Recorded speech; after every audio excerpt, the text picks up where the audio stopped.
उफ उफ भैया, ये क्या हो रहा है? एकदम ही लपेट लिया है। क्या है, मैं 32% पे आ गया जो मेरा रिटर्न है। अब ये वाला मेरा आज का दिन 3675 पे क्लोज हुआ। मैंने मैंने एक एंट्री यहाँ पे दे दी थी और फिर उसी के बेसिस पे दूसरी चीज टेस्ट कर रहा था। तो मैं ऑर्डर में जाता हूँ, ट्रेड्स में क्या, डाउनलोड, ट्रेडिंग जर्नल। और कल बड़ा बवाल हो गया था यहाँ पे। मैंने काफी सारी सेटिंग चेंज की थी और वो फाइल ही क्रैश कर गई थी। मैं यूजर लॉगिन कर रहा था, ये वो कर रहा था, तो वो फाइल ही चली गई थी। तो कोई नहीं, यहाँ पे ट्रेड वन को किया। अब वापस से डेटा आ गया, तो आज का डेटा 3676 ऐसे करके आ गया। तो इसमें इमेजेस इंपोर्ट करनी होंगी। इमेजेस इंपोर्ट कर लेते हैं इसमें। ये ट्रेड वन मेरा सॉर्ट हो गया कि किस तरीके से है, उसका सब लॉग हो गया। और ये ट्रेड टू का क्लोज भी सॉर्ट हो गया। और यहाँ पे ये दिखा देता है कि पहला ट्रेड और दूसरा ट्रेड। तो यही है। और बाकी जो ग्राफ है, वो ग्राफ भी मतलब ठीक है, तमीज से बन रहा है। और बाकी सारी चीज़ें भी हो रही हैं। ये सीएसवी लॉग में मैंने एक ये बहुत कूल चीज़ कर ली है कि जैसे, कूल क्या मतलब, ये मुझे ही समझ में आ रहा है कि जैसे ये मेरा ट्रेड फिलहाल, अगर मुझे इसमें एक्स्ट्रा ट्रेड लेना है तो मैं यहाँ पे प्लस प्लस करता जाऊँगा। तो यहाँ पे मैं ट्रेड डाल सकता हूँ और फिर जब सीएसवी मेरी इंपोर्ट होगी तो फिर मैं इसको राइट क्लिक करके ऐसे मूव कर सकता हूँ जिस भी ट्रेड में मैं मूव करना चाहता हूँ। वरना पहले मेरे पास कोई ऑप्शन नहीं था रियल टाइम इस डेटा को मतलब करने का। बाद में आता था और फिर तब तक इमोशंस और ये सारी चीज़ें भूल जाता था। तो ये चीज़ बेहतर कर दी है। और जैसे इस ट्रेड में गए मैं, यहाँ पे ये चीज़ थोड़ी बेहतर कर दी है कि जैसे वाइटल्स का एक बना दिया, एक साइकोलॉजी, एक वाइटल्स है। तो जैसे अलर्टनेस है, तो मैं अलर्ट कितना था आज, जैसे मैं थोड़ा डल फील कर रहा था, तो नींद की क्वालिटी मेरी कम है। पॉटी मतलब उसको बाउल मूवमेंट ये वो लिख सकते हैं, बट मैंने सिंपल पॉटी लिखा है उसको कि ऐसे पेट साफ करके बैठे, प्रॉपर है कि नहीं है। और सबर वर्सेस इम्पल्सिव, तो ये भी है। तो ये कूल यहाँ पे हो गया है। इसको भी मैं सोच रहा हूँ उसी के स्टाइल में कर देंगे, इस चीज़ को यहाँ से हटा देंगे। और बाकी जैसे ये है, अब मेरी लिमिट ही हिट कर जाती है बार बार ये सारे पे, गूगल जेमिनी, क्लॉड और ये कोडेक्स पे फिर इंतजार करना पड़ता है बैठ के। तो जैसे अगर मैं इसको पहले कर दूं तो फिर ये ग्रे आउट हो जाएगा, तो इसमें नहीं कर सकते और ऐसे कर सकते हैं। तो ये छोटे छोटे माइक्रो इम्प्रूवमेंट्स हैं जो कर रहे हैं। तो बस फिर यही है, मैं आपको आज का फिर अपना दिन दिखाता हूँ। ये अजीब ही बंदा है, इसकी अच्छी फोटो नहीं आएगी, अनफ्लैटरिंग फोटो आएगी तो भैया जी ये ब्लॉक कर देंगे, मतलब रिपोर्टर्स को आने नहीं देंगे पेंटागन में। अब पागलपना है। इंडिया का शिप डुबो दिया और ये war will and any time soon. अब भैया जी के ऊपर प्रेशर बन रहा है, बहुत भयानक प्रेशर पड़ रहा है। इंडिया का जहाज डुबो दिया और ये इंडिया के लिए अच्छी खबर नहीं है कि शायद इंडिया के रिलेशन इस तरीके से हो नहीं रहे हैं। ईरान रेवोल्यूशनरी गार्ड नहीं बोला है। ये लोग मतलब पता नहीं क्या है कि 200 बैरल, $200 प्रति बैरल के लिए तैयार हो जाइए। तो ये और भी खतरनाक चीज़ है। उसकी ट्रम्प की हालत खराब हो रही है, ये लोग हैं, और ऊपर से बोल रहे हैं कि हम जो टेक इंफ्रास्ट्रक्चर है वहाँ पे भी मारेंगे। ये फिलोसफिकली थोड़ा डिफरेंट है। ये नाच गा रहे हैं, 200 लोग इसराइल में, जंग चल रही है ऊपर और बंकर के अंदर नाच रहे हैं ये लोग। मेलोनी ने बोल दिया कि ये मैसेकर है 160 बच्चियों का। यहाँ पे अगर हमला कर दिया खार आइलैंड पे, ये बहुत ही खतरनाक जगह है, यहाँ अगर हमला कर दिया तो बहुत एस्केलेट हो जाएगा मामला। यहाँ से शायद 90% ईरान का तेल आता है।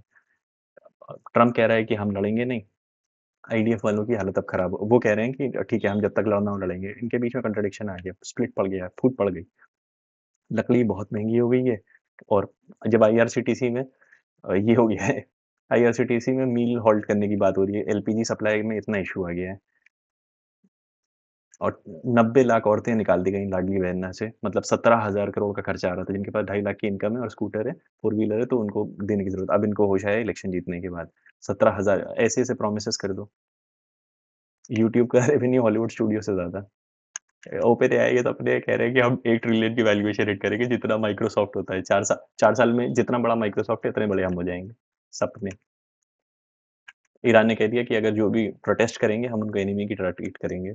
इतना बवाल होने के बाद भी दिल्ली का एक मतलब ईरान में इतना बम पड़ने के बाद भी इनकी एक्यूआई जो है 60 है और इंडिया में दिल्ली की 180 है। क्या बात है। ईरान की एयर क्लीनर देन दिल्ली। ये 12 महीने में 13 रिचार्ज राघव चड्ढा। ये तो प्योर स्कैम है। मैं क्लियरली मार्क कर रहा था कि अगर ये सपोर्ट नहीं टिका तो भैया बहुत नीचे जा रहा है। और ये जो मल्टीपल सपोर्ट है सीधे अब वहां तक की कहानी है जिस तरीके की न्यूज चल रही है। मार्केट खुला, मैंने ये ब्लैक लाइन प्राइवेट पे बना ली थी क्योंकि कंटिन्यूएशन में नहीं दिखती है, रिवर्सल वाली स्ट्रैटेजी में दिखती है। तो ये दोनों लाइंस मैंने मार्क कर ली थी कि इस जोन बहुत इंपॉर्टेंट होने वाला है अभी ये। मैं थोड़ा न्यूज से ही इन्फ्लुएंस हो रहा था कि मतलब ईरान इंडिया की शिप पे हमला कर दिया है तो बहुत ज्यादा मतलब सेंटिमेंट खराब हो गए हैं। और वॉर तो अभी रुकेगी नहीं, तो नीचे ही जाने। तो मैं यही सोच रहा था कि थोड़ा ऊपर आ जाए और फिर मैं वहां से रिवर्सल की नीचे की एंट्री लूंगा। जबकि ये गलत है, थोड़ा सा और अच्छे अच्छे पॉइंट पे ऊपर है। अब जैसे ही ये ग्रीन कैंडल बनी और उसके बाद वो फेल हो गई, ये इनगल्फिंग बन रही थी, आई वाज रेडी, मैंने यहाँ पे ऑर्डर पंच कर दिया था। मैं सोच रहा हूँ कि यार ये मतलब सिग्नल जनरेट क्यों नहीं हो रहा है, क्योंकि यहाँ पे सिग्नल नहीं बनता है, मतलब ऐसा नहीं है कि जहाँ पे भी इनगल्फिंग होती है मेरा सिग्नल बन जाता है। तो मैं वो लॉजिक थोड़ी भूल रहा था, बट सिंस एल्गो को है तो वो नहीं बनाएगा, मैंने ले लिया, मतलब गड़बड़ कर दी। और जब वहाँ पे सिग्नल नहीं जनरेट हुआ तो अब डर लग रहा था कि शायद गड़बड़ कर दी हो, 3 डॉट लिए हो। बट मैं अपना टारगेट और एसएल तो लगा ही लूँ। पर फिर वही बात है कि डर की ट्रेडिंग होती नहीं है। जब ये नीचे जा रहा है और मुझे था यार शिट मैन, मेरा सिग्नल नहीं बना, ये मेरा जोन सही है ही नहीं, यहाँ जोन ही नहीं बना, तो मैंने क्यों ट्रेड ले लिया। तो जैसे ही अब ये रिवर्स करने लगा, मेरी हालत खराब थी, मैंने सीधे एग्जिट मार दिया, हवा में ही एग्जिट मार दिया, कि उसका इंतजार भी नहीं किया। तो ये 2600 के आसपास की चपक लग गई, और बहुत देर तक ये टाइम पास होता रहा, ये इसको हिट भी नहीं कर पाया था।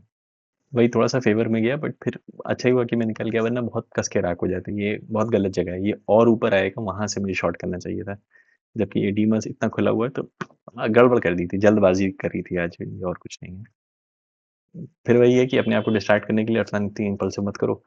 मैं अपने ये लॉग लिखने लग गया और ये बनाने लग गया कि क्या फीचर और होनी चाहिए, तो यही सब डेटा भर रहा था कि ठीक है, जब सही जगह पे आने दो तब वहां से शॉर्ट करेंगे, सिर्फ 2 ट्रेड लेंगे, और यही सब कर रहा था बैठ के।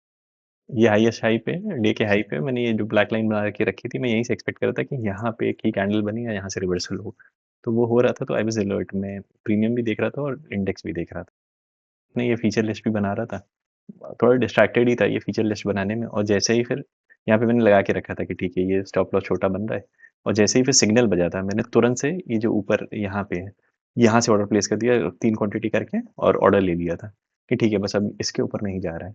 दो स्टॉप लॉस थोड़ा लंबा हो गया, बट आई वाज लाइक नहीं जाएगा ये।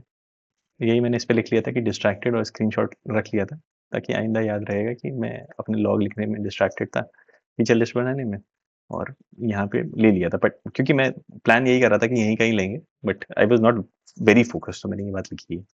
बट फिर वही है कि मतलब ठीक है, सही जगह पे एंट्री ले ली थी, क्योंकि प्रॉपर जोन बना है मेरा, जो मेरे लॉजिक्स हैं सब कुछ है, वो ऑटोमेटिकली बस टिंग से करके आवाज कर देता है और मुझे आ जा के लेना होता है, तो ठीक है, यहाँ से ज़ोन बन गया है, और बस अब थोड़ी देर में इस चीज़ को टच करके मैं एक्सपेक्ट कर रहा था कि मेरी बात बन जाएगी, 30 पॉइंट ये हैं। बस यहाँ पे मैं सोच रहा था कि यहाँ पे हो सकता है थोड़ा-सा टाइम पास करें, बट 30 पॉइंट मेरे उसके ऊपर थे, तो ठीक है। अब वही जो 2600 का मेरा लॉस था, वो अब वो नेट पॉजिटिव 500 600 ऐसे करके कुछ आ गया है, तो ये ठीक था। मुझे बार-बार लग रहा था कि इतना ज़्यादा वहाँ पे सपोर्ट है, तो ऐसे तो ऊपर नहीं जा सकता, मतलब नीचे नहीं जा सकता, टाइम पास तो हो गई। तो मेरा ये 30 पॉइंट है, मैं इसी को बस निशान बना के बैठा था। और फिर उसने छू दिया और मेरा काम हो गया, और बस मैं फिर अपनी पोजीशन से निकल गया। ये मोटा-मोटा शायद 3000 300 400 का कुछ प्रॉफ़िट हुआ। फिर मैंने ये सेगमेंट में जाके अपना किल स्विच ऑन कर लिया कि अचानक पगलाना नहीं कि नीचे जाएगा, नीचे जाएगा। बहुत गंदी ट्रैपिंग भी हो सकती है। तो ये मेरा किल स्विच एक्टिवेट हो गया। ये ग्रॉस 3600 पे क्लोज़ हुआ। तो यही है। आप चाहें तो मेरे बाकी वीडियोज़ भी देख सकते हैं, और मेरे चैनल को लाइक और सब्सक्राइब कर सकते हैं। फिर मिलते हैं कल। Take care, bye.